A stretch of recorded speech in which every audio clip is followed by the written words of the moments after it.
All right, I have another special guest with my crazy juicy love with Suki. He's a financial coach, and I'm so thrilled to have him here. Welcome, Suki. Thank you for having me, Jimmy. It's exciting to be here. Yes.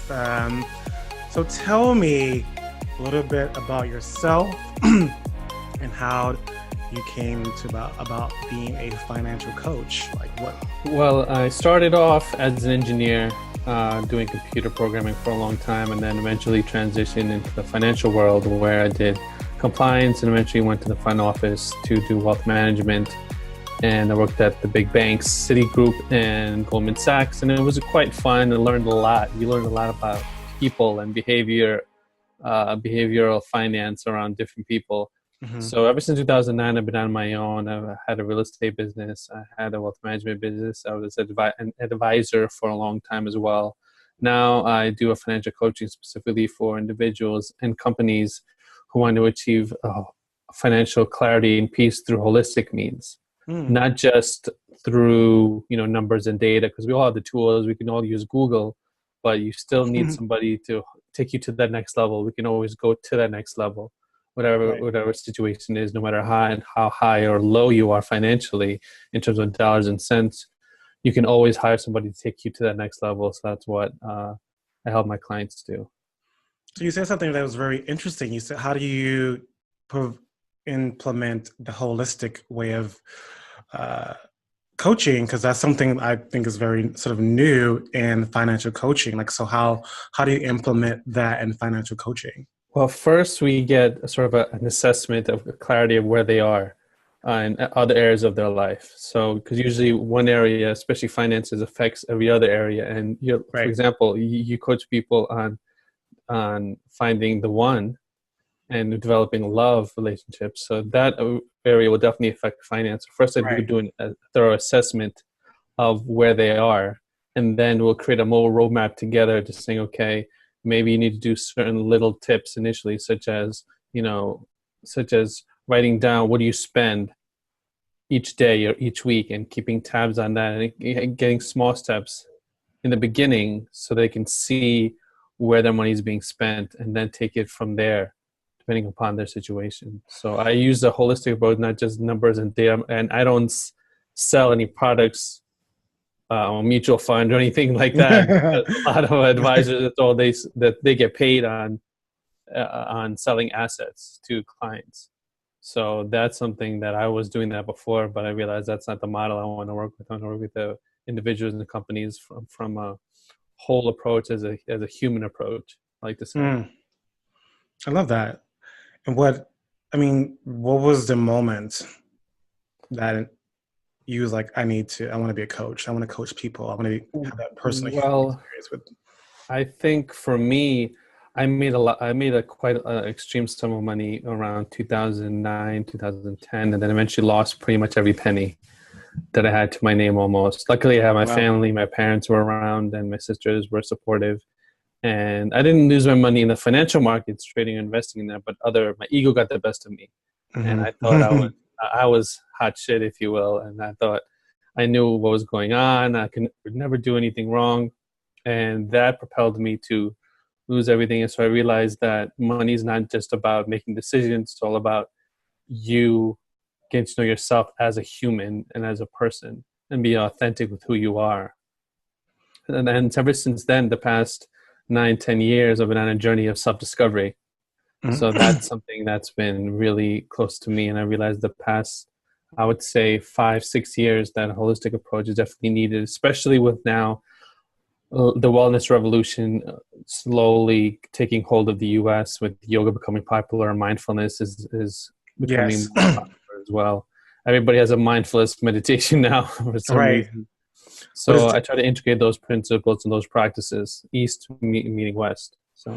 It makes perfect sense because it is definitely a movement that is happening in the world, a conscious shift that is happening with people. And I remember, I'm not sure if you're following the Super Soul Sunday with Oprah and Eckhart Tolle, and he was saying, and I've been hearing this for a while, that there is a definite shift of consciousness with people that is happening in the world, and definitely with people like Marianne Williamson running for president, is definitely going to like bring that forward, a more conscious shift. And there's definitely a shift that needs to happen, in my opinion, about finances, because people have these disempowering beliefs around finances that hinder relationships. And, you know, as we all know, statistics say that two of the top reasons that destroy a relationship is money and sex. And so what are some of like the beliefs that people struggle with around money that hinders their relationships? For me, the beliefs that I had to deal with, and I still deal with these disempowering beliefs from time to time, as people in my network know. So some of the major beliefs are: I'm not worthy of it. I constantly have to work 24/7 to make money and earn it, which, as we know, is not healthy at all. No. So those are two huge ones. And sort of this deserving that I'm not worthy of money is huge for people. Or they have the beliefs that they get from the mother and father. Usually what happens is you get beliefs either more like your mother or more towards your father. So that's something that's generational. So if you go through certain conditioning under your parents, that can definitely negatively affect you. So things such as I have to work 24/7, I'm not worthy of money, I constantly have to struggle for money each and every day, I never have enough. So I try to transition those beliefs, seeing where they come from, where the root is, and then say, okay, is it true right now? If it's not true, then why isn't it true? So I'll have people create a journal for themselves and ask these really hard questions, because it's really challenging to ask these type of questions to yourself and give yourself honest answers. It's hard to be honest to yourself. I know for me, Right. I had to be honest, and I told my family and my few people that were close to me. I said, "Yeah, this is what happened. This is the what so. So Right. okay, that's what so. And now, how can I take it to the next level and continue to grow as a person, not just financially?" Right. I really love that. Like, and I'm learning so much about you that I didn't know about, how you work. And I'm so glad we're doing this. Can you take me through like a process of like, if somebody comes to you, you discover that I am not worthy. So when somebody's coming from that place of I'm not worthy, like what are some of the things that they'll be doing that generating that story of I am not worthy? Like what will they be doing in life? Well, in terms of I would ask some questions about try to get. Usually, it stems from the childhood, because they say up to I think 3 or 7 years old, you basically have your framework of how you view the world. Mm-hmm. So I would not necessarily take them really deep in their childhood, but maybe want to understand and write down one or two experiences they had that relates to that belief, and then ask them, is it true now? And usually 9 times out of 10, it's not true, or because we as human beings, we tend to look at the negative all the time. Right. And how things aren't going, where I would shift them and say, okay, what are some positive things you can say about your financial situation, and have them write that down each and every day, and being grateful. Right. So can you give me some specific things of like, what about somebody who's in a place of I'm not worthy? What other things do they do in their life? Well, I would say they overspend, mm-hmm. or they try to keep up with the Joneses. Joneses being the next door neighbors or your friends or your family that are living the high life and may have material wealth, but may not have any inner wealth, right. as I like to call it. They don't look at their finances at all. Like all it takes is maybe set up an appointment with yourself and celebrate. When you look at your finances or when you get your paycheck, be grateful for that. And a lot of times they just ignore it and wait very last minute, and they're procrastinators generally. And they never were taught how to handle money. Right. Even like as you were saying about the younger generation, they're slowly becoming more acquainted with and more conscious of the way they spend, being very impactful socially with how they spend their money, which is really a new sort of, it's always been there, but now it's creating a whole nother level and whole nother way to impact the world and create change. Well, I mean, I feel like you're talking about me right now. Like sometimes I feel like I work in the unworthy space because sometimes I don't even want to look at my finances. Yes, I do too. Right. And so I do. I've learned that the only way to like, have I say it, should I say it, break through is to really get honest and really clear about where I am, what I need to do. Because I know a lot of people that don't look at their finances, which doesn't solve anything.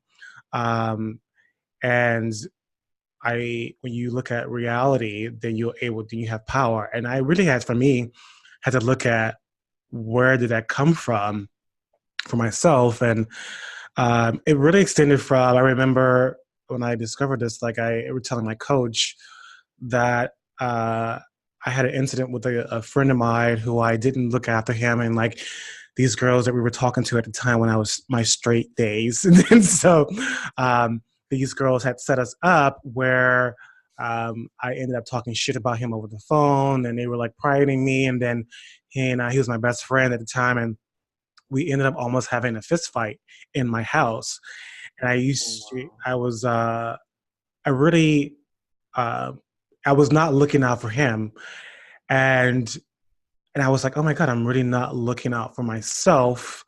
Because I wasn't looking out for him and myself in that conversation on that phone that day. And I didn't even realize that until I started to like look at my own spending habits and why I have this problem, why I don't look at my finances, why do I wait to the last minute? And like everybody really got clear. Then I started to like able to like put plans together. And so, Right. you know, knowing is, as G.I. Joe says, knowing is half the battle. You know what I mean? So, you know, when your clients have this sort of clarity, like then what's the next step for you and your clients? Well, I think depending upon the client, it would say some sort of small action step on this because it can be overwhelming to say, Hmm. oh, yeah, let's do XYZ because usually you tell them to do XYZ or you Right. give advice out and nothing happens. So that's why Right. I let the client really dictate what can the next small step be, whether Right. that be journaling, what you spend each week or each month, or setting an appointment with yourself just to go online and open up your bank account and see what's there, what's missing, and what's there, and when you get paid, etc. And taking inventory of that. And then after they do those small steps, having a celebration, being grateful that they took those steps.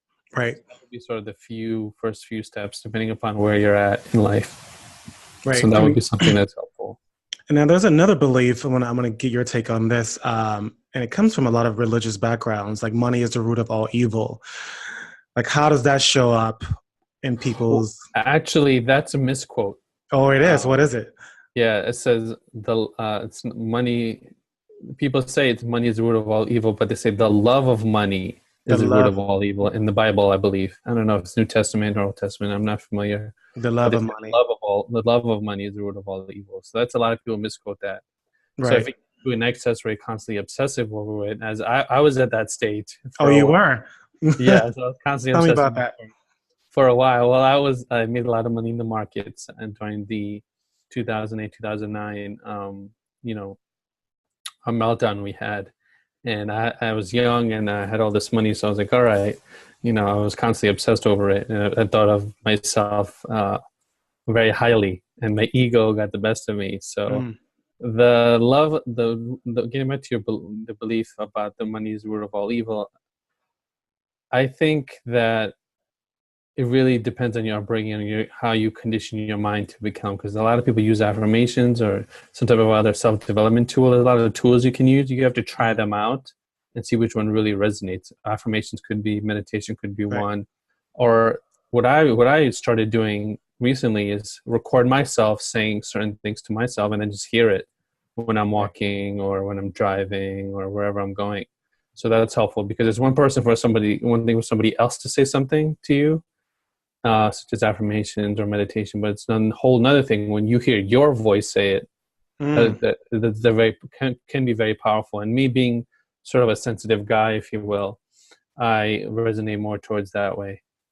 I should So try that. That's interesting you say that. I'm just curious about affirmations because, you know, I'm a calling in the one coach, and I studied with Catherine Woodward Thomas. And in her, as a coach, when you take him through the calling in the one practice, it's something that she implemented in that we would create with our clients.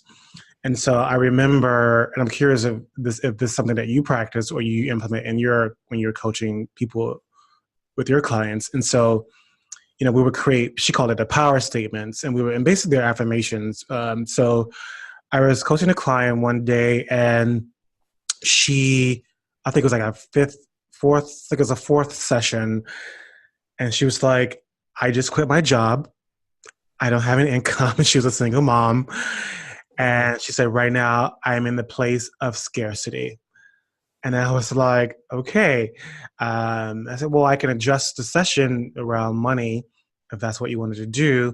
And she's like, no, I just want to keep it on love and see what happens. So, as we were going through the session, we would create it, and we came to the point where we were going to create a statement, a power statement. And she created this statement, which I stole this thing. And she said, I seize opportunities with velocity. Oh, wow. That's powerful. I like that. I'm going to write that down right now. And I tell you, I was so moved by it. And I actually say it every week for me. So on our next session, she literally had 4 jobs interviews, 2 final calls. And then the following session, she had got the job that she always wanted, got the money that she always asked that she wanted, because it was the one thing that she was struggling in love. And it's something that you said earlier, where they struggling in money also sort of correlates how they struggle in relationships, how they struggle probably in their sex life. And it was the thing that she would not ask for what she want. She would passively go through relationships. And she finally, for the first time in her life, got the job and the money that she wanted. So is that something that you do with your clients? I do it for myself, actually. I just started doing it and now I call them affirmations, and I know, your coach calls them power statements. So they're very helpful, especially if you hear them a couple of times a day. That's something I do share with clients. Sometimes people don't resonate with affirmations as well. They need to make it more physical, or they need to do some type of meditation, or have somebody else guide them through a meditation or some other practice, whether that be EFT, emotional freedom technique, or another sort of holistic practice. It's just Reiki. So I'm a certified Reiki practitioner. Right. So I help them with Reiki, and they can heal sort of certain parts of their body where they need help, because the energy goes wherever it's needed, not specifically on a specific aspect. So affirmations do help. I definitely agree with you on that. Yeah. But I definitely like that quote. What was it again? I seize opportunities with velocity. Velocity. I like that a lot. I'm going to say that, and I'm going to get back to you to see how that goes. Well, but the key thing about it is you have to take action. Saying it is just one thing, but taking action is the other thing. Tony Robbins calls it incantations, where you first feel what you're saying, then you physically do something, and you verbally shout it out loud and make it a physical, emotional thing. So that way you're reprogramming your body and your mind to basically you're interrupting your pattern of your old ways. Right. So as a coach, so what is it your experience like? How should I ask this? So what is your experience like of being coached? Have you had a coach, first of all? Oh, yes. I have many coaches and many mentors, I like to call them. So mentors. Share what is your experience of the value of having a coach in your life? Well, I'll share with you an experience I had with a coach. His name is Reza Tarani. He was my trading and investment coach, and he had a black belt in chess, meaning at the age of 7 he learned chess, and he was able to sort of, whenever somebody would say something to him, he could look at it from multiple different angles and always be able to counter with another point. And he taught me how to really look at one situation from multiple different sides. So the huge value that he brought to me was that you really have to understand one thing from multiple different sides. So get all the information on when you make a decision, and then also process it and see what makes the best for you. For example, when he's trading, he's able to, if he's like buying something, he's saying, okay, if I buy something and it goes against me, what happens? So he's able to look at it from so many different angles, and he would just rattle off different types of scenarios. And he was a black belt when it came to devising various scenarios and how to attack the market if it went against you. So that's something that's really helpful to me. So that was a huge value for me when it comes to having a coach. And I've had a love coach as well in the past, a long time ago, and I've had quite a few coaches and mentors. Yeah. Well, can you share a little bit, so like something personally, like how your life was before having a coach, and like how did that shift you into a different way of being, and that got you into action around getting something that you want? Well, I really wanted to learn about option trading, and my mentor, he really took me by the hand and said, I'm going to teach you what I know. And what's option trading? Option trading. So you have stocks like Apple and so option is just a right to buy or sell something. Okay. And significant risk is lower than buying just stock. So rather than buying 100 shares of Apple, it's going to cost you $10,000. You can put $200-$300 down, which is much more capital less intensive. And so he taught me how to do that. And that was the biggest sort of thing I learned from him, was that, if you know something, you have to teach it to others, which is why another reason I got into coaching, because he wanted to create an academy of traders and investors to teach them how to trade the market. And that's something I'm going to create as well, and help others like he helped me. So that's where I think the huge value for me that came in from having a mentor. So is that one of the reasons why you created a podcast? Definitely. The podcast, InvestSingh, Wednesday, Friday. And I talk about the financial markets and give tips on money and relate them to sort of my own experiences, because I'm not perfect by any means. I'm way far from that, as some people will tell you. Well, I'm learning as a coach, like, even though you have a greater capacity to see things and help people have their own breakthroughs. And also what I've learned from my coach, Catherine, she was like, every client is teaching you something about yourself and to expand yourself. And it's definitely, as I start to get more in depth and deep into coaching, I always sit back and like, oh, I can use that advice for myself.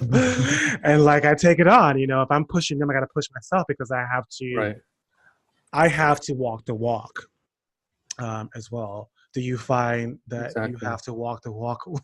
Yeah, I slip up as well. Sometimes, I don't take my own advice, and it's human nature. It's human nature. Yeah, not take your own advice sometimes. But luckily, I have an accountability partner now, and I have other people in my life who can hold me to a higher standard, actually. And it's very powerful to have some. So I suggest everybody, no matter money, love, hire a coach or a mentor, and have an accountability partner around things you want to change.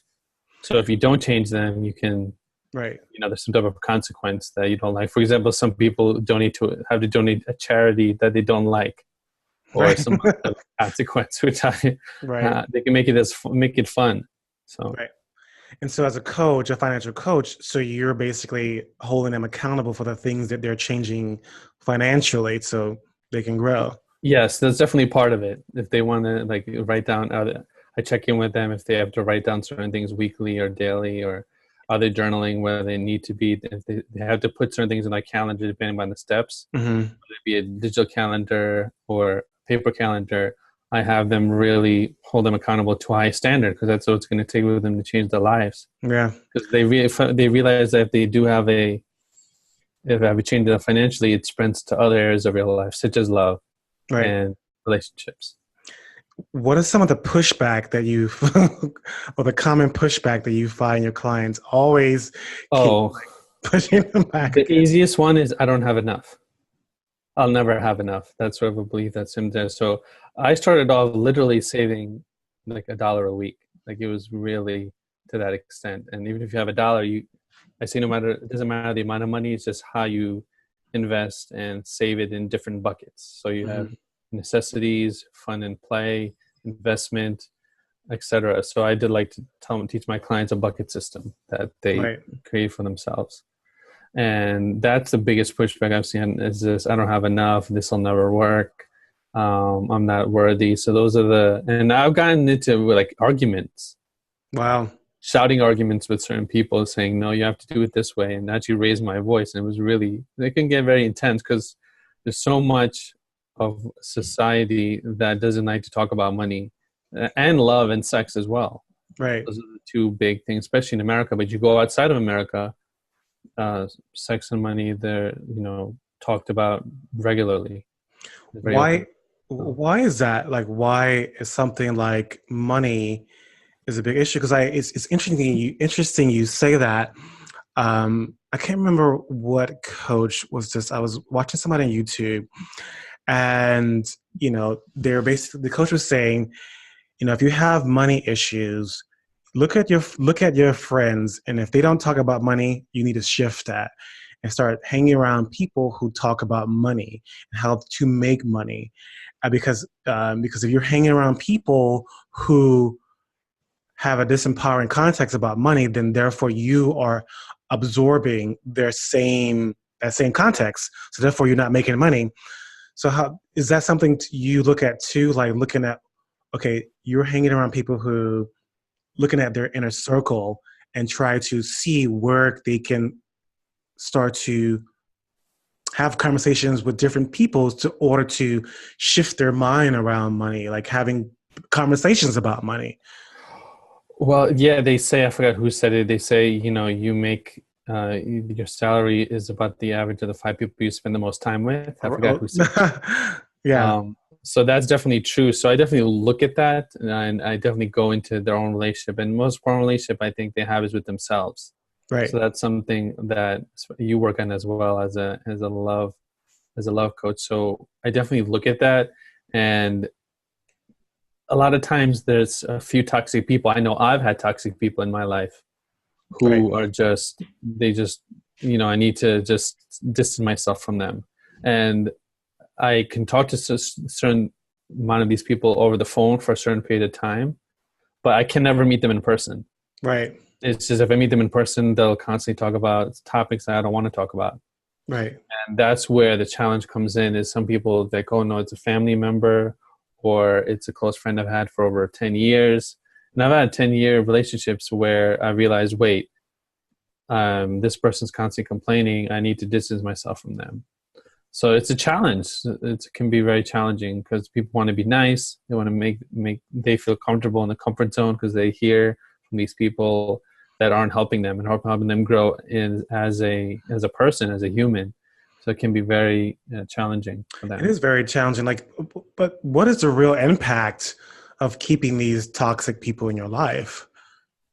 I think the impact is you'll stay where you are, or you'll become you become more like them. Your, And gr- a your, lot of your, people, yeah, your growth is stunned.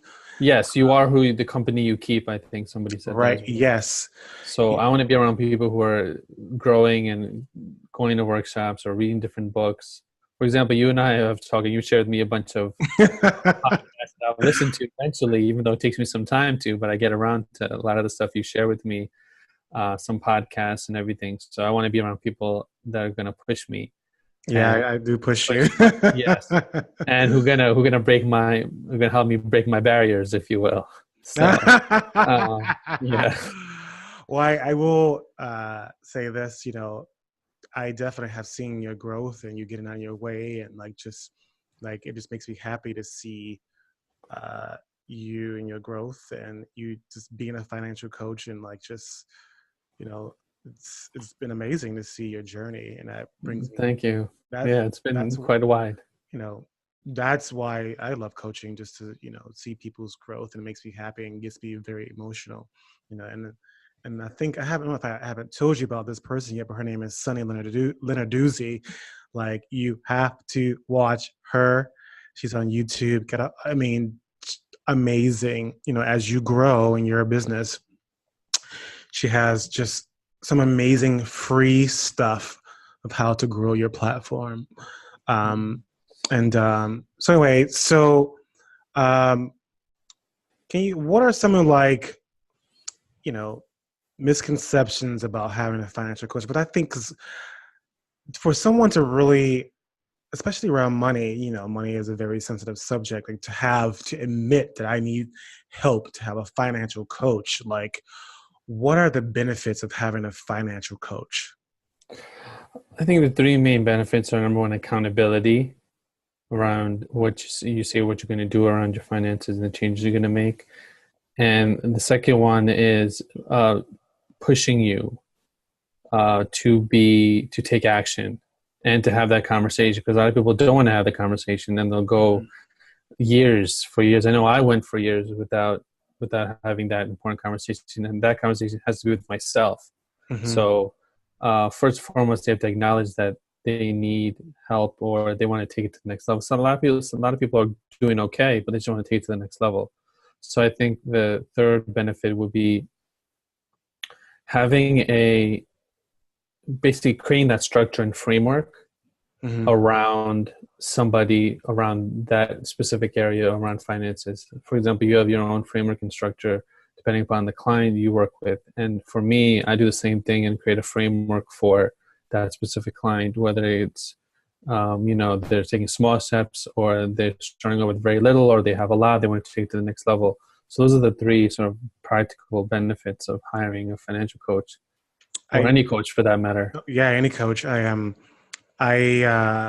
Last year I went to this free event called the Taste of Tony, which is this real estate guy. He hired one of Tony Robinson's coach to come in and coach his staff for free. This whole process, and I found it online for free. And so the guy, he was sharing the benefits of having a coach, because before the whole event started, he was saying how having this coach to help him went from like $1,000 company to doing $1 million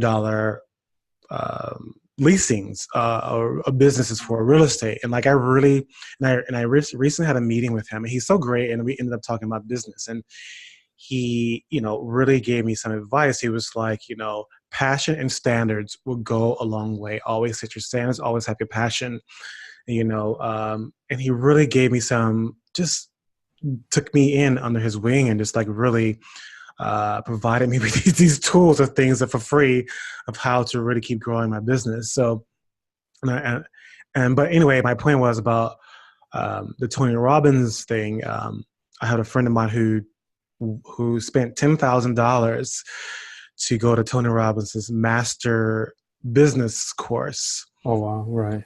And he's also in real estate. And this dude, literally, when he finished that course, that week he dumped his girlfriend. He fired his entire staff. The second week he rehired a whole new staff. Oh, wow. And he's doing better than ever. And so that $10,000 really was worth it to take his whole business to another level.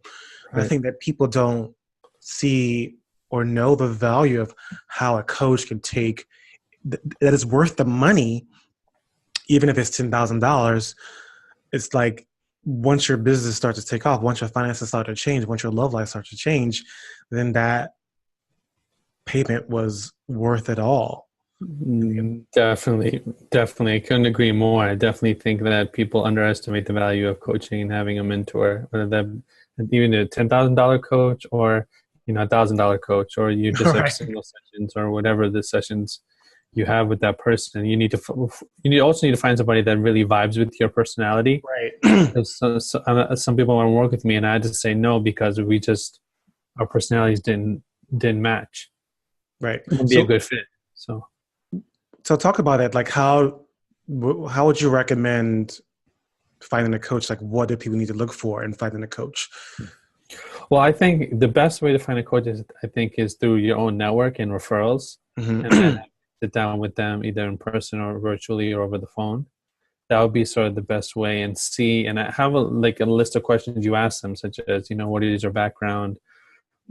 Can you really help me on this topic? And make sure they have actually experience in the topic, because a lot of coaches now, coaches on Facebook, and they want to sell you a product or service, but they don't know anything about marketing, or don't know anything about love, or they don't know anything about finances. A lot of the reason I coach about finances is because I've been through the ups and downs, and it's been very challenging when I was hit those downs. Yeah. So make a list of questions saying, what is your background?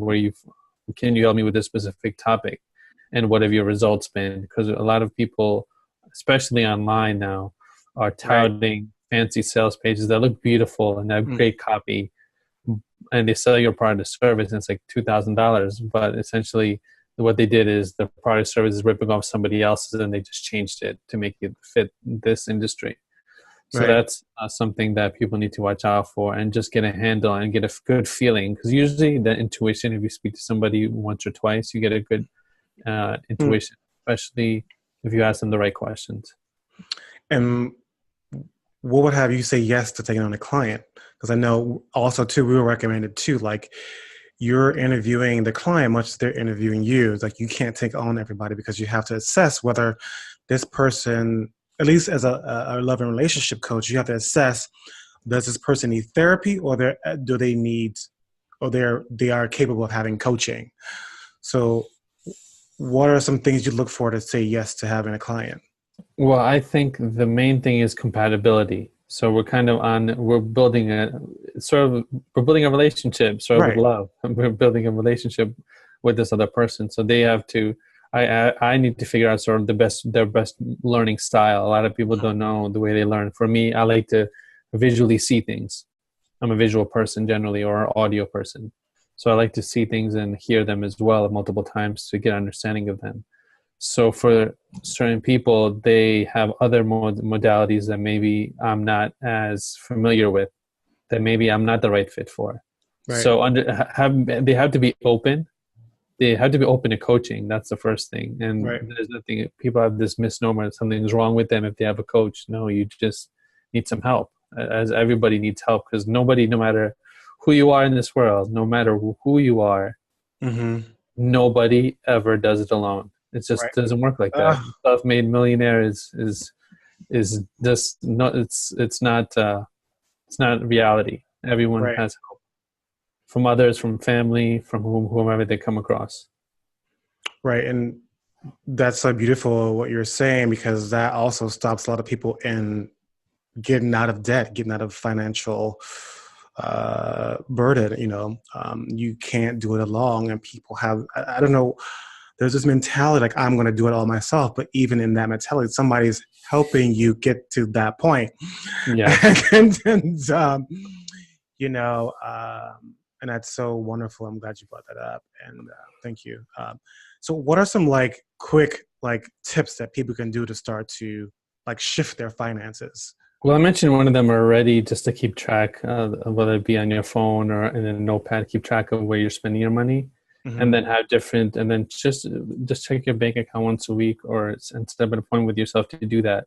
And what I teach people is sort of a bucket system, where you have different areas of where your money goes: necessities, play, fun, education, et cetera, et cetera. So create 5 or 6 different buckets. You mean your bank account create separate accounts for? You can create separate accounts if you're doing. You can create separate. I mentioned people, if you can create maybe 5 different checking accounts, and then it goes. You create one, and then and you can label it online depending upon your bank, like play, fun, investment, saving. That's a pretty good idea. Yeah, it's really interesting to do that. I was just thinking about that. Just do that, because I want to get a new computer, and I can save this much by this time. I want to get it in 3 months, and I can just save this much. So create a separate account, a savings account, or a regular checking account. Savings account probably be easier, and each paycheck you get weekly $10 or $100, $200, whatever the amount. That's a really good idea. Yeah. So those are the 3 sort of tips that I would share. Definitely creating a bucket system with checking account. If you don't want to have a checking account, that's fine. Maybe each time you get paid, take out $100 and then divide that into different. I used to have physical jars where I deposited dollar bills and coins for a while. So Right. That's what I did for when I was going to Italy. I literally was saving $50 a week, and I started early, and I was like, oh, I met my goal, and I saved. Ended up by the time I was ready to go to my trip, I had saved over $7,000. oh And wow, but I was saving it over the course of like 6 months. So I started early. that's great though. Because the guy gave me this tip. He was like, whatever you're going to save, double it. And I think at the time I was like, oh, I'm going to take $3,000. He was like, nope, double the money. So whatever your idea is for travel, because I was going to Italy for 3 weeks. And he was like, whatever you're saving now, double it. And so I did. And I met that goal. And yeah, so that's what I did. So That's tell awesome. me about Money Mondays, Financial Fridays, and I think you do something on Wednesdays, right? Wellness Wednesdays. Wellness Wednesdays. So, So tell me so what Money people, Mondays. yeah. So what people can gain by listening to Money Mondays, Wellness Wednesdays, and Financial Fridays. What is that about? And what, Well, so what Jimmy's mentioning is my podcast called InvestSingh. Singh is my last name, and I do a podcast. and you can find it on You can find iTunes. iTunes, Spotify, Google Play, all the major distribution networks. And Money Mondays is where I talk about the financial markets and I give a tip or I give some type of suggestion on what people can do to help them with their finances. And Wednesdays, I do Wellness Wednesdays. I have my colleague Colette Ellis, who is awesome. She's a stress management coach and Oh, ESP specialist. She gives a tip, which just came out today, actually. okay. I want to listen to it now. Today is Wednesday. And I also give my background on what's going on in the markets news-wise. And then the next podcast, finally on Friday, I do Financial Fridays, where I talk about the markets and give a summary of what happened, during the week, and give people what to expect in the following week, because there's a lot going on in the markets, Oh especially yes, I with know. I know. politically now with Mueller testifying. Oh yes, I'm on a texting chain that's like going crazy right now. Oh wow! So it's yeah. So that's what you can expect from the pie. Also, you can check out my website investing.co for any other information you want to get in touch with me as well Okay. for any help. Or I'm glad to give people free complimentary consultations. Okay. So We're going to definitely. mention that again towards the end, and we're about to, wrap up towards the end. So, I'm going to ask a few questions and let me know what comes to mind. Okay. Uh-oh. Okay. Yeah. Rapid fire. Rapid fire, but being your authentic, wonderful self. So, what does a life of love mean to you? A life of love is getting to spend time the way you want to and with the people you love and giving back to your community or society in an impactful way. And what does financial freedom look like to you? It's a very similar definition. It's getting to doing work that is helpful to humanity and getting paid well for it. All right. And how do you get out of your own way as a coach? Oh, I take walks. I need to be physical. Physicals, whether that be lifting like 15 or 20 pound weights. So I need to, I'm in my head, as you know, I'm in my head quite often. So I need to either listen to something or just take a walk outside. I need to be in nature as well. That's what Okay. gets me going and more relaxed. And what is the secret to coaching that you wish people knew? That even the coaches need coaches. Yes, they And do. that we're human as well, and we make the same mistakes. Right. We're no better than anybody else. We just know a few little tweaks. A story comes to mind now with this story about a guy who who calls a plumber, and he goes to his house and he finds a leak, and he just taps on the pipe, and then the leak is just gone. He said, and he charged him about like $1,000 for that home service. And the guy asked him, "Why am I paying you $1,000? That only took 5 minutes." He said, "Yeah, but you didn't know where to hit to fix the leak. That cost you $1,000." Um, That's why being a coach, those the little tweaks that can take you to the next level. Which right, coach and can help. because it forever changes your life. Right, Exactly. Those little distinctions. right. Exactly. A little distinction. And so, final question is, what does a juicy love life look like to you? Oh, juicy love life. This is fun for me. One is full of adventure and scary in a fun way. Like she has to push me, I have to push her, and we have to go on adventures together. Sort Right. of similar to He-Man and She-Ra. You know, they go on different adventures. I'm That's He-Man and cute. She-Ra, so yeah, that's what I envision. Which I'm going to create that. I'm in the midst of creating that. I don't doubt that you will. I know you will. Yeah. And finally, again, where can people find you and reach you? Sure. People can reach me at info at investsing.co, or they can reach me on my website, InvestSingh, that's invest, SINGH.co. Reach out to me. I give people free 15-minute financial clarity consultations. So definitely reach out to me there. And if you have any other questions, feel free to reach out to me. And he's on Instagram at InvestSingh. No. At invest_sing and facebook.com invest/investsing as well. And his wonderful podcast, InvestSingh. InvestSing, yeah. So you see the theme is InvestSing, my last name. And you can't miss, there's a big eye with a green crown on it. It's a very beautiful logo. Oh, thank you. Thank you. Well, thank you so much. I really enjoyed. I learned so much about you that I didn't know, and I'm so grateful to have you. And it's been a pleasure. Yeah, it's been a pleasure. We gotta do this again. Yes, we will. We'll do this again. All right. All right.